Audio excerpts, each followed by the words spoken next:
Ladies and gentlemen, what it do? I am your host, Young Bo Easy, and I would like to welcome you to the show. You are now tuned in to the Knicks vibes.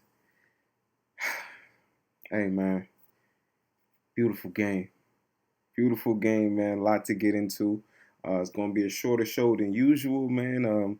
Today, I personally had a long day, man. Fell asleep at halftime.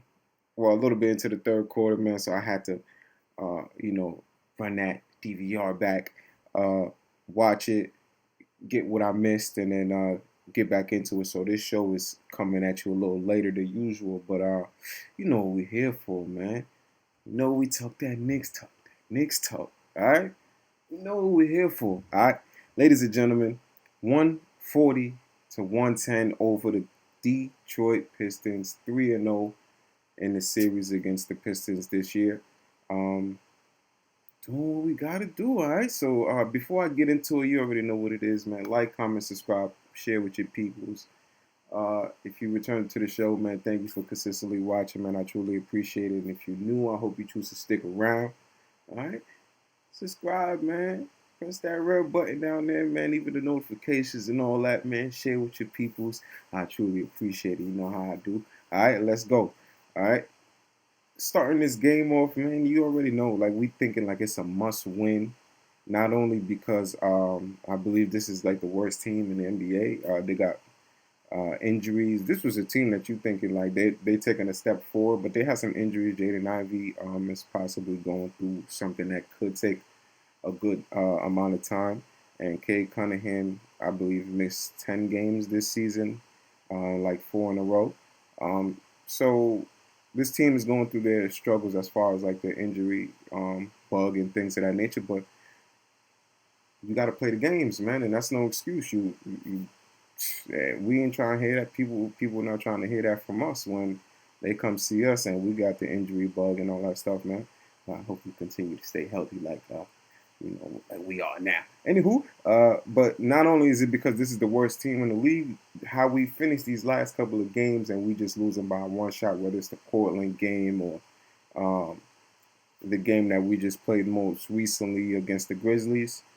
Um, you have certain incentive to say the least. All right, so jumping into this first quarter, um, Julius Randle goes off, like from tip off. He goes off. There was our first 10 shots. Julius probably took like 7, and he was knocking like everything down. 5 threes in the first half. Five threes in the first quarter, and 17 points. The team as a whole hit 8 3-pointers, shooting 50%. I think we like 8 for 16 after the first quarter. Like we shot 16 threes, I believe it, in the first quarter alone.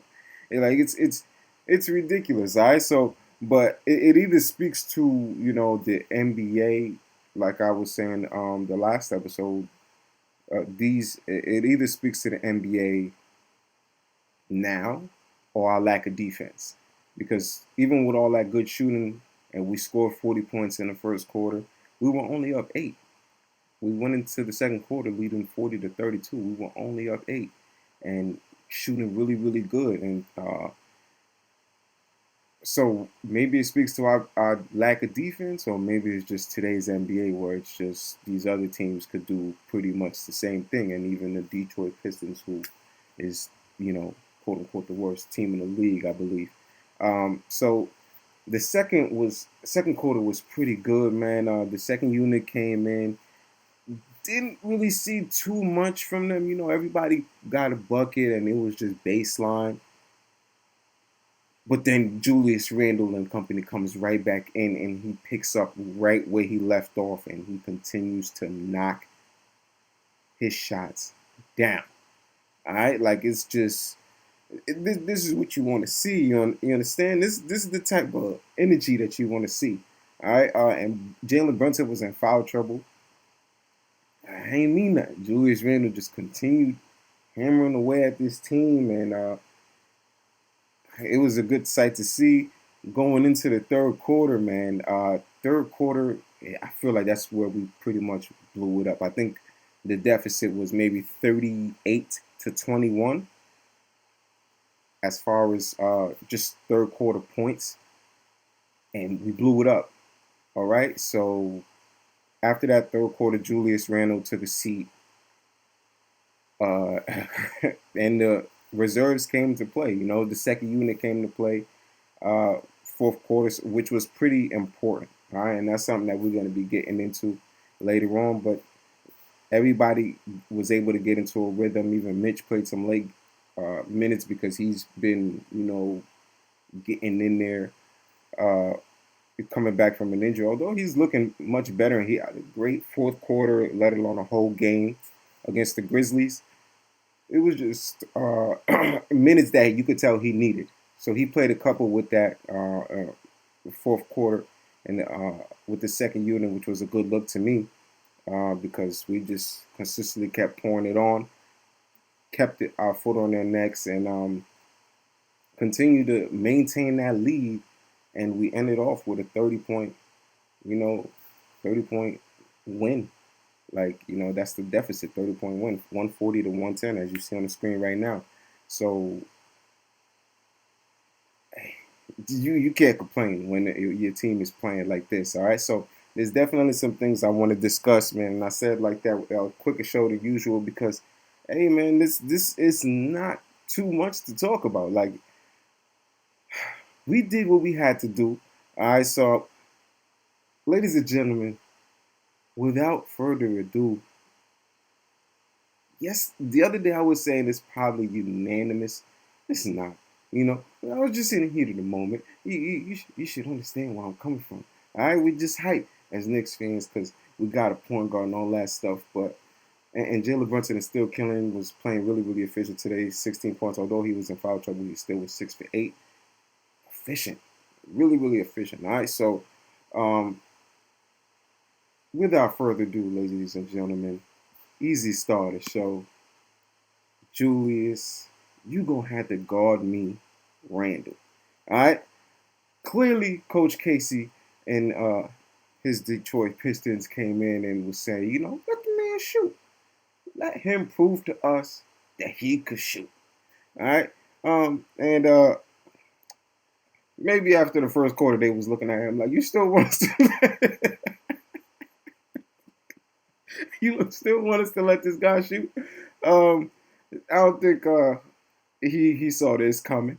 We could live with that. I don't know if you can live with 5 threes in a quarter. All right, so hey, though he only hit one more three for the rest of the game, he still kept pouring it on.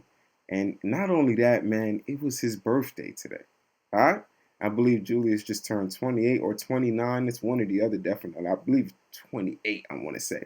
Um, Showed out for his birthday. All right, you read the stats: 36 points, 7 rebounds, 5 assists, 14 for 24, 6 for 13 from the three-point line, shooting 46%.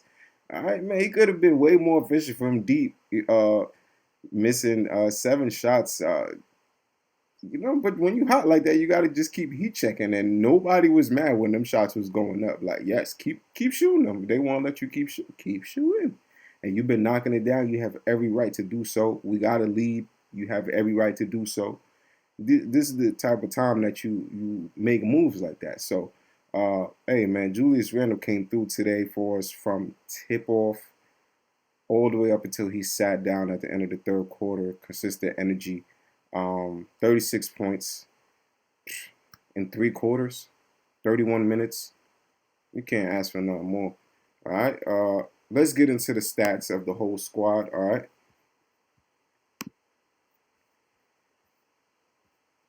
You already see Julius Randle's stats, so I'm not even going to get through that. All right. So RJ Barrett, 16, 4, and 3 in 24 minutes. 6 points, 13 rebounds, and 2 assists for Mitchell Robinson. My man Quentin Grimes, man. Every game he's been picking up the pace, and today we finally got to see some jump shots go in, ladies and gentlemen. My man G6, 16 points, 6 rebounds, 2 assists. All right, and when they're running Grimes off that 3 point line, he is showing that this like he could be a playmaker for sure. We've seen multiple times he's getting into the paint, whether it's a little Euro step, they think he's about to go up, and he's dishing it off to the big, like great interior passes, like within the paint, within like 5 feet from the paint, great interior passes to set people up and get them a bucket, man. Quentin Grimes is showing us another dimension to his game, and that's exactly what he wanted to do because even in the summer league, he was maintaining a lot of the ball handling. So you're seeing the ball hit the ground more with Quentin Grimes, and that's just a beautiful sight. And it seems like he's found the touch. That jump shot, as far as the mechanics of it, is always looking the same, but now he's just it seems like every game he's getting more and more lift and more spring, and we might have he might have a little more athleticism than a lot of us was letting on. Like a lot of us was believing that with him coming onto the team, man. So it's just a beautiful sight to see, man. 16, 6 and 2 for him in 28 minutes. Uh, Great fourth quarter minutes for him also. Not that he just put up amazing buckets, but it's just to get these dudes some run. Especially we got a back to back tomorrow. On that something we also gonna speak on a little more because we got the Bucks coming into town. So moving on, we got Jalen Brunson, 16, 1 and 5 in 18 minutes, man. So not only efficient, he's hitting these type of shots in limited amount of time. 16 points in 18 minutes, along with 5 dimes. That's just ridiculous. Derrick Rose, 5, 3 and 2. Emmanuel Quickly, who's getting his foot in only in 22 minutes, he had 15, 1 and 4.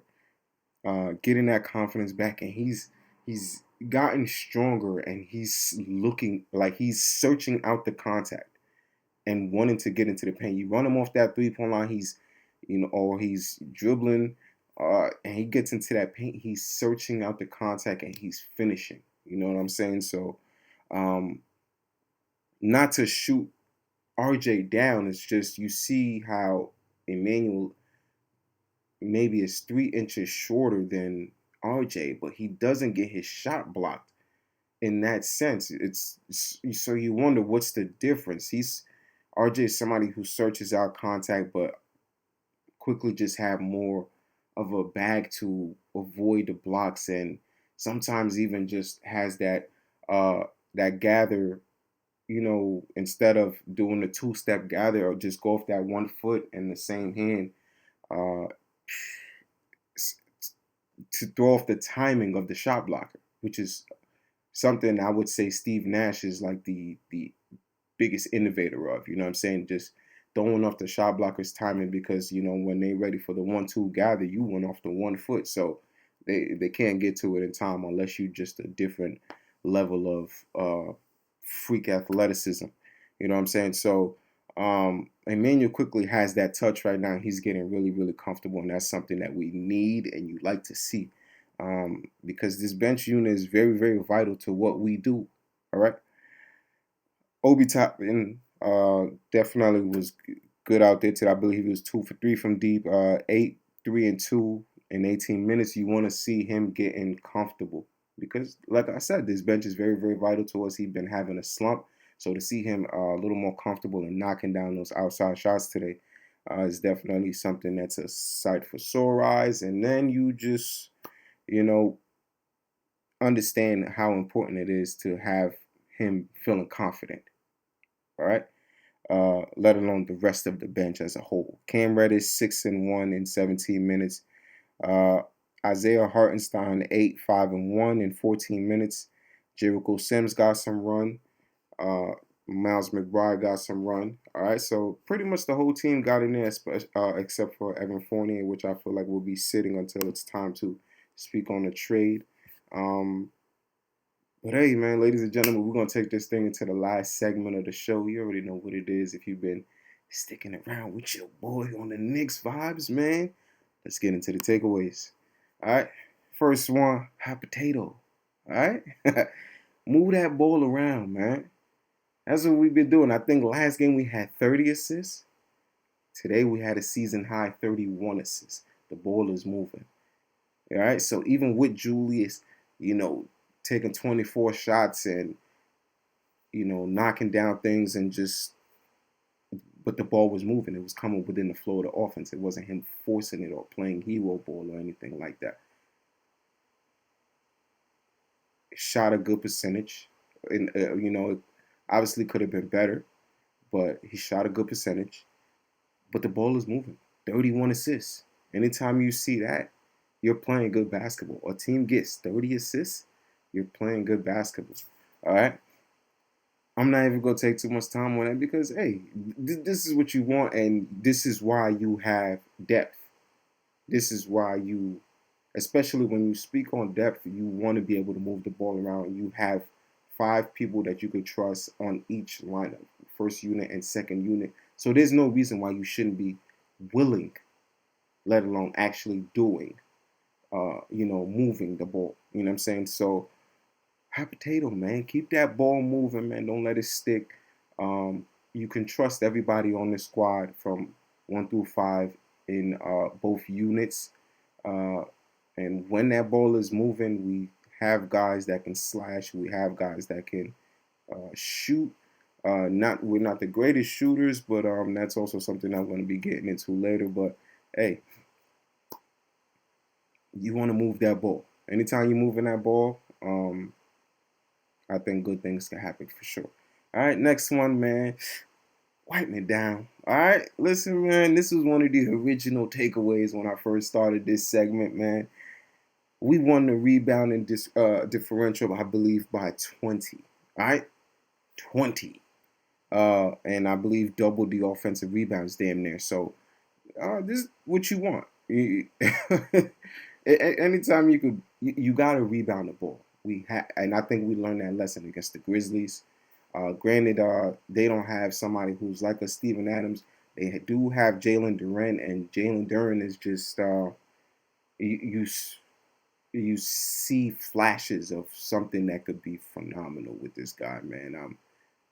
I think we drafted him and sent it to Charlotte or whatever, and it was just a whole lot of bouncing uh, with where he was going. But it's Jalen Duren was definitely one of my favorite picks in this draft, uh, and you see flashes of what this dude could be because not only is he just a great physical specimen, he has that body type and could get stronger.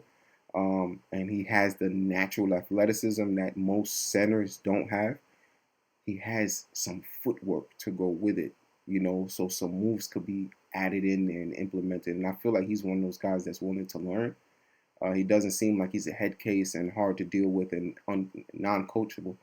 Uh, I think this dude could be something very, very serious. And he's 19 years old, just turned 19 this month. He's the youngest player in the NBA.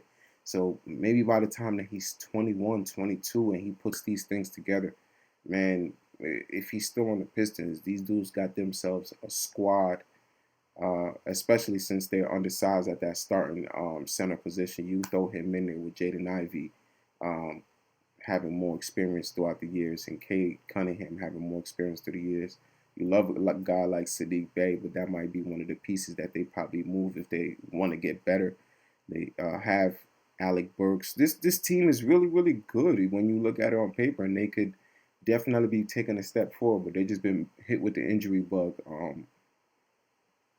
But regardless, man, I give them credit because they show out and they come put effort out and scored 110 points today. Although they got smoked by 30, they hit 110 points and they kept fighting up until the last buzzer. And even my man Kevin Knox was there, who's been having a great stretch of games in these last, I want to say 2 weeks. So that's the sight to see, man, because some people feel like he didn't get a great chance with us. But yeah, moving on, man. Um, to the third takeaway. Ladies and gentlemen, I told you so. I told you so. All right. I said it. I forgot how much we lost to the Portland Trailblazers, but it couldn't have been much. Um, but we lost to the Grizzlies 4 points. We're competing with these teams that are good and some legitimate playoff teams, and we can't hit outside shots. All right? Well, ladies and gentlemen, today we hit outside shots. Come on, man. Hey, I think we were slightly under 50%. We hit 16 threes, if I'm not mistaken, today. And I was mentioning, if you watched the last show, that we keep flirting with the 115, 120 points, and we can't hit outside shots. Today, in regulation, no overtime, we hit 140 because we were able to hit some outside shots.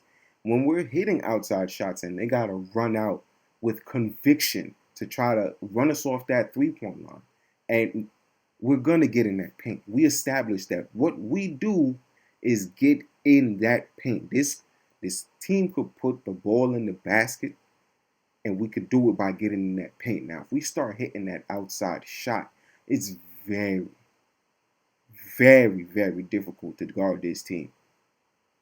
You know what I'm saying? I'm not saying it like we're going to be the best team out here, but a team that can mix it up and hit outside shots and that is carving the paint relentlessly is a hard team to guard. We still got to do things defensively, but offensively has not been a complaint of mine all season, unless it's just individual players. But as a team, even when certain individual players are not playing well, we're still putting the ball in the hoop. And that's just facts. So, ladies and gentlemen, I told you so. If we hit shots, we could definitely go over that 120 threshold, especially in today's NBA where it's quicker pace, more shots being put up. And hey, we did that tonight. And hey, I think Quentin Grimes is a huge factor in this, and that might be why he's starting, because you want to have some shooting out there to start the game off. Because if you typically want to see the temperature that your shooters are, how are they feeling as soon as this game starts off? Because if your shooter is hot, there's a problem. There's a problem for the other squad. If your shooter is hot, you got to keep just trying to find this guy, not overdo it, but keep trying to find this guy and put him in a good position to keep knocking down shots, and then that opens up the game for everybody else. And if everybody can execute, now they got to deal with all five, which is just a bad look. And today you had 5 people in double digits, and Quentin Grimes was one of them because he was finally able to knock the shots down. I believe he had maybe 3 or 4 3-pointers tonight. And that is just what you want to see. He had 2 transition layups. So I believe it was 3 3-pointers, and then he had a couple of transition layups and things of that nature. And I mentioned the beautiful dimes that he's been doing in the interior, not just this game, but even a couple of games ago, man. So it's just, this is what you want. And that's why maybe he's going to sit in that starting lineup, because he has a better jump shot than Cam Reddish, but they both bring that defensive energy. All right, so I told you so. Let's just hope we keep knocking these shots down, all right? Last on the takeaways, rest up / DWYGD. You're probably thinking, what the hell is that? Do what you got to do, man. All right, rest up. Do what you got to do. A team like this comes through. Not only are they dismantled, but they're one of the worst teams in the league. But you're the favorites going into this game. You got to do what you got to do. It's foot on necks. Don't play these games with these type of teams. We fumbled the bag on that first game with the Thunder, but then we came through and we did what we were supposed to do that second game. These are teams that we're supposed to win against. No disrespect to the Thunder, although they got some good things going on over there. We're supposed to beat this team. And Detroit, every time we've seen them, I believe twice in the Garden and one in their crib now, we've been 3-0, and we've handled business. That's doing what you got to do. All right, we were able to rest our starters with 3 quarters of play, especially, and this is great because you're in a back-to-back situation, and you got literally one of the original Monstars coming to the Garden in Giannis Antetokounmpo. All right, so and company, because Brook Lopez was he played a phenomenal game the last time we played, and I don't know how many blocks this guy had, but he was punching everything in the vicinity. So you want to be rested, especially when it comes to your starters. With this game, I believe RJ only played like 22 minutes. I just mentioned, and Brunson 18 minutes. Julius 31 minutes. So, and then for your second unit to get that confidence as they continue to play in that fourth quarter to seal the game and come away with a win, that's what you want. That's what you want when you're facing these kind of teams. Don't play no games. We know what we're here to do. We come through, we execute. But this kind of entails, I'm going to take it back to the main screen, but this kind of entails what I was mentioning the other day. It's like, is this a good defensive game, or did we just score more points? It's 140 to 110. With this, I think the biggest thing that they implemented that's changing, the game and that's how it's played is the take foul. Teams are you can't necessarily do things like that no more. So there's more points being scored. You know what I'm saying? They're penalizing you for those take fouls, and then if you're respecting it and not going for that take foul, teams are just moving. So it's fast paced, and there's more points being put on the board. We allowed 110 points. All right. So is it a good defensive game, or did we play bad defense and just score more? I don't know. But I got to start looking at the analytics of where the average is and what the top defenses are doing and things of that nature. But this this new NBA, it's really really hard to figure out the threshold of when did you play good defense or when did you just score more. But at least we know this team could definitely put the ball in the hoop, and that's definitely something to always be happy about. I'm never going to complain about that. All right, so yeah, man, we came through, handled business, 140, 110. Next game tomorrow night against the Milwaukee Bucks. Gotta gotta come through. Our guys are well rested, and they should be. Headed to Madison Square Garden, uh, and I know Milwaukee's gonna bring it. So we gotta definitely try to shut down Giannis's. You can't shut him down. Uh, but we got to try to make it hard for him. You got to build that wall up and make these other players beat us. All right, make Brook Lopez and whoever else is on the squad beat us. They're missing Middleton still, um, so take advantage of that type of stuff. I do think this is a team that we can beat because matchups, and in past years we've had a couple of wins against this team because of matchups. So if we just double down and sit down on defense and not be handsy, I think this is a team that we could win. But the boards is definitely important, and I think the first team to start hitting outside shots is a team that's going to prevail in this game for sure. All right, so um, yeah, man, that's it for me, man. Today, I'll catch y'all tomorrow, man, after this Bucks game, and give y'all my 2 cents on that one. All right, so you already know what the vibes is: love, gratitude, positive attitude.